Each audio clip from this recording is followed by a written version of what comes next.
This past year, I've made some changes to how I approach photography that have gotten me some massive results. Before, I used to shoot all willy-nilly, and that worked a bit, but it didn't necessarily give me the results I wanted, nor did it fix the holes in my photography. So I improved some things, changed some things, and learned from the process. It was slow at first, but lately it's been showing up in my photos themselves, where skills are accumulating and working together, and 1 + 1 feels like 3 or 4 instead of 2. Today, I'll share with you the 3 most important tips to improve your photography so fast it feels wrong. Let's begin.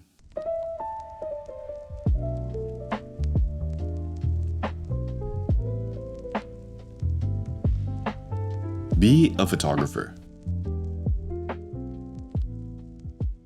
Often, what holds many artists back from getting better isn't the gear or talent, it's the lifestyle. Getting better at anything requires time and effort, and that applies to hobbies like photography as well. And ironically, because many creatives can be free-spirited, that can prevent them from being consistent enough to actually get good. If you want to improve your photography so fast it feels wrong, it comes back to this. Don't just ask, how can I take better photos? How does that guy edit? What camera does he or she use? Ask, what is that person doing day by day that I'm not doing, that is leading to results I'm not getting that I want? Because that's actually the difference. Habits, routines, and systems are all an integral part of growth that can't be ignored. Many creatives simply don't talk about it because it's a bit of a boring topic, and some artists don't even realize they're doing it. They paint all day, and that's normal for them. But not all of us do that, and that's the difference. Not the paintbrush they're using. So if that's not already normal for you, you'll benefit more from doing something photography related each and every day, as opposed to watching photography content. For example, you can take a less talented photographer,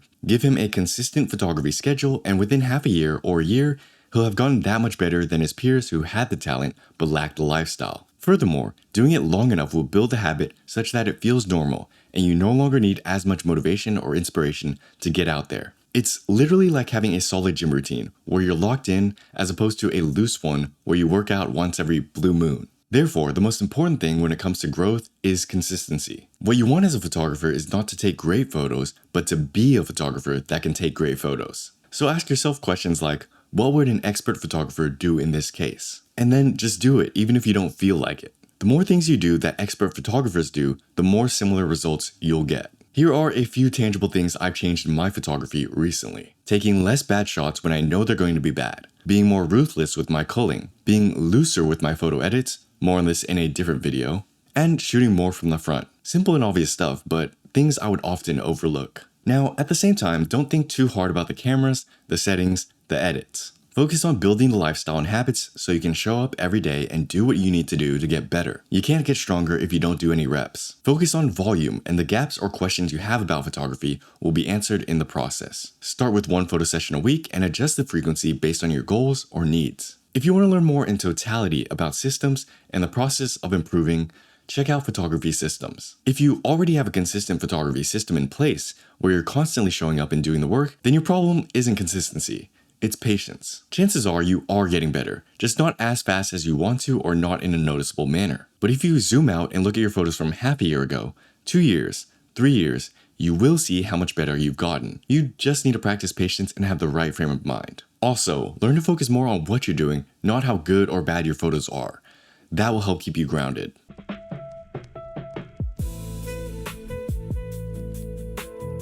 Intentionality. In photography, there's a time to be free-flowing and there's a time to be intentional. Street photographers, for example, I found to be very good at being free-flowing. They're used to going out, seeing what happens, adapting to the situation, and taking candid photos. This is because the real world is often unpredictable and multivariated. Portrait or wedding photographers, on the other hand, seem to be better at being intentional. Because there's an idea or shot in mind, general poses that tend to work well, and a slightly more controlled environment, it's easier to just get the shots you know look good, rather than roll the dice every single time. But since we do mainly street and travel photography here, let's talk about the side of intentionality that many street photographers lack. Let me ask a question.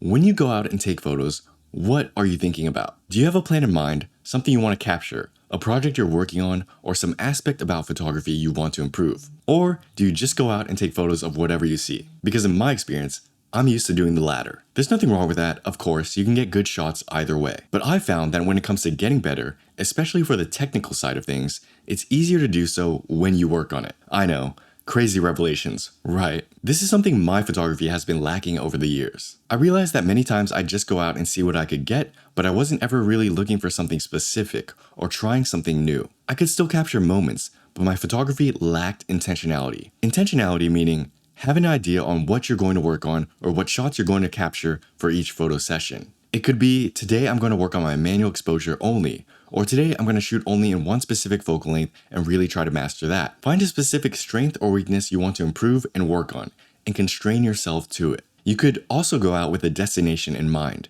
a specific location you want to capture, and that's the goal. I've done this many times this year, and it's not only given me better results, but an assignment to work on. Now understand that, ironically, you might actually take worse photos for a period of time. You'll miss shots, your focus will be off, and they may be exposed incorrectly. But because you're limiting yourself to a weakness, a location, or a process you're not used to, bad photos are natural. And if you just stick with it, that's where the growth occurs. 1. You'll start getting better at the thing you once sucked at.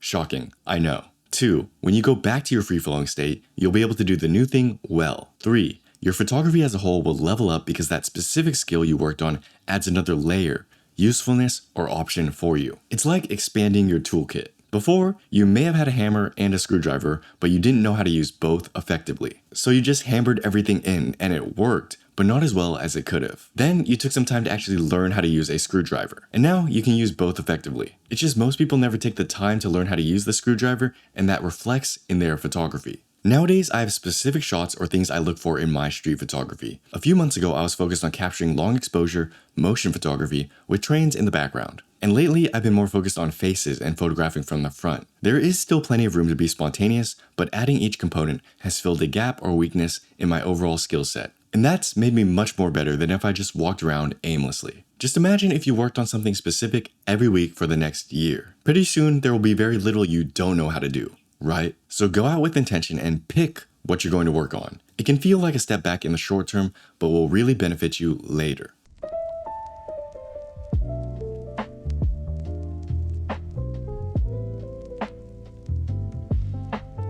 The snowball effect.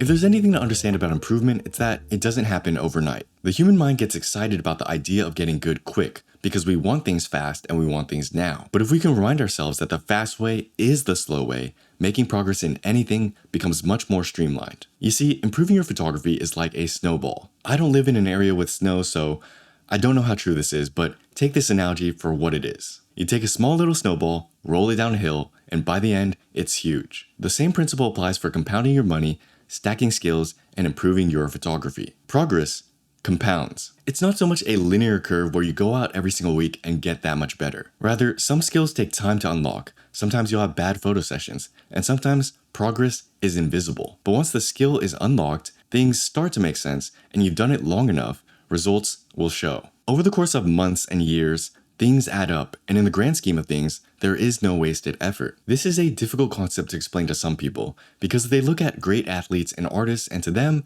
it looked like they got there overnight. But we don't often see the years and years of hard work and effort behind them. If we want to improve our photography so fast it feels wrong, we must understand that the most growth happens at the end. It takes time to get our habits in place, learn the things we need to learn, and fail thousands of times. But once those pieces are in place, there will be many moments where you're surprised at how fast you're growing. It's like building a puzzle. If you're waiting and waiting for the finished product, you'll be disappointed until you get there. But if you're patiently picking up the individual pieces, which are like the skills or lessons you need to learn how to become a complete photographer, you might get far enough to finish the whole thing. And once you do, there will be a larger net effect. Because a complete puzzle has more impact than a loosely separated one. So it's not that you're a bad photographer. It's more like your puzzle isn't yet complete, and you need to continue to accumulate skills and learnings to fill the gaps and get better. Progress is the result of small, consistent efforts compounded over time. The beginning is the hardest part, and it'll feel slow at first. But once things get started, you'll begin to build momentum, and things that once troubled you before will become easy. It's then you'll have times when you're getting all these good photos and you're killing it, and it feels wrong because you know how hard it used to be. In short, these are the 3 things that will improve your photography so fast it feels wrong. First, we start small and build the lifestyle by focusing on doing the things required to become a better photographer. Second,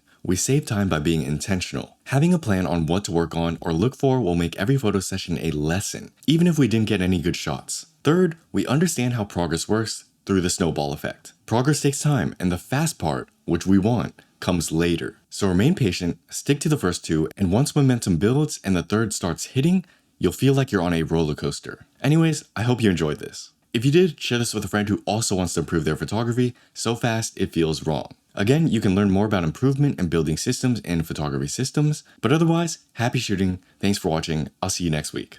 Peace.